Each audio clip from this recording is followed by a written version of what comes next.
Hey, welcome back. This is the Secrets to Quit Your 9 to 5 YouTube channel. I'm Scott Bischoff, and I quit my job about a year and a half ago to work on a business with my wife. So I had an epiphany the other day. Now, in business school, they talk about, well, what is the purpose of a company? And what is the textbook answer? It's to maximize shareholder value. Well, what does this really mean? So I went boating with a friend the other day, and we were talking about his job. Utah is really well known for these door-to-door salesman type jobs, like alarm companies and pest control companies. Well, my friend worked for one of these companies, and it's quite interesting because anybody who's like a manager, they get extra money every month to have to pay for a car payment for like a luxury type car. And this office is right off one of the main freeways, and you can tell that all of the managers are directed to park their nice cars. They have like Land Rovers and just really fancy cars parked on the side of this building. So when you're driving on the highway, there's this perception of wealth that if you're going to work there, you're going to make a lot of money. Well, my friend was a manager with one of these companies, and they were just losing employees like crazy. And he was fighting for the employees, saying, we need to give them a $2 raise because the competitors up the street are just going to go hire them for $2 more. And the CEO and leaders of the company are like, no, they just need to catch the vision of the company. That's all we need to do is we need to get them to catch the vision of the company. So these are like college students who are probably making $12 an hour. I don't really know. But as a college student, you don't really care much about the vision. You're worried about how to pay for your rent and your food and tuition. So it made me think about when I was a manager. And it was funny because right after I had the conversation with my friend, my baby was playing, and I saw that he had taken this book out of my bookshelf. So this is a book, and I'm not here to talk necessarily about this book in particular, but this is a book that I was given when I became a manager. It's called The Carrot Principle. And what this book talks about is how do you keep employees engaged and how do you keep them from resigning and be happy at their job. And what it says is that employees need recognition. And I think about that. I bought into that in corporate America that, oh, I need to value my employees and give them some public recognition or private recognition, depending on how my employees were, what their personalities were, what kind of thing they accomplished. And doing things like that is going to keep your employees happy and around for a long time. But I realized after talking to my friend that corporations use this to not pay you what they could be paying you. So in my friend's business, and it's kind of funny because he actually got terminated maybe a couple weeks before we were having this conversation on our boat.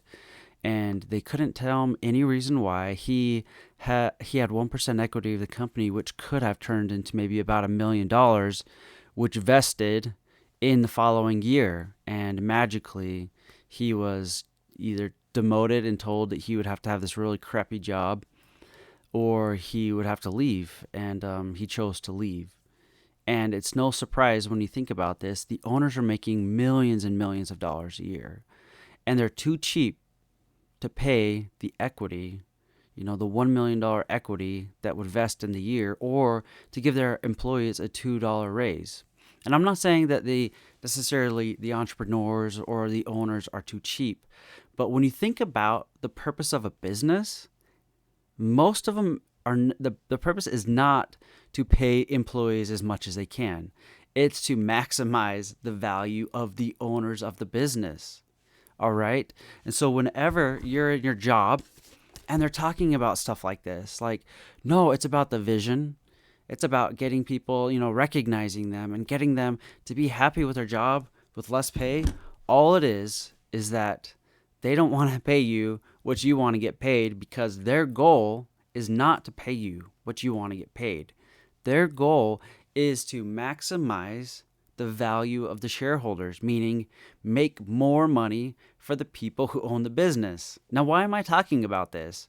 Because if you're in a job, you are purposely being held back from what you want to earn or what you could potentially earn if you owned your own business, because the way the business is set up is totally against you unless you have ownership in that business. So if you're working for a publicly traded company, you can buy your stock. But where I worked for a private company that was owned by a family. There's no way I could get stock.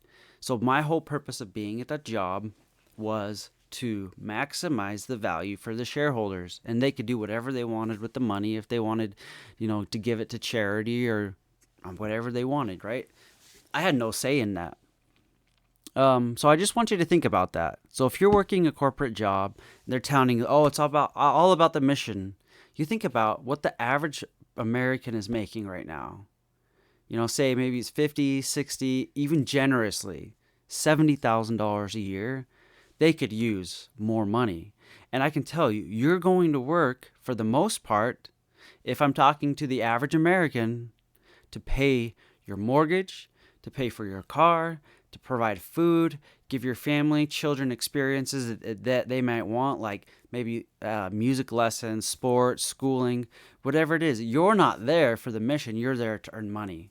And if you were to go to the entrepreneur, the CEO, or the owners, we'll say, of the company and say, hey, you're doing a great job, but we don't want to pay you anymore. You just got to buy into the mission of the company. I mean, what are they going to say? There's no way they're going to go for that. They're making millions of dollars for a reason. They're running the business for a reason. And it's not to help you have more money. It's to help them have more money. So the lesson here is that if you want to make a lot of money, you cannot be an employee unless you own stocks and you did a lot of that on the side. You are like purposely in this cog or in this corporation to help the owners make more money.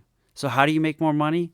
You have to be on the other side. As Robert Kiyosaki says, you either have to be in the business owner or the investor side of the quadrant. You have to own your own business, and not just like, I'm a lawyer and I own my own LLC and I just have clients coming to me. It's about owning a business where you're not the business, you're not self-employed, but you're actually running a business. Your job and your time is spent working on the business, not in the business. So you either have to be an investor or you have to own a business.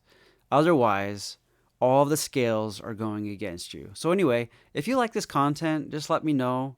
I've got a bunch of stuff like this that I'm constantly thinking about. Just let me know. Either give me a thumbs up, subscribe to my channel, or leave me a comment. I really want to do what's added value to you. So yeah, just let me know what you guys think about this.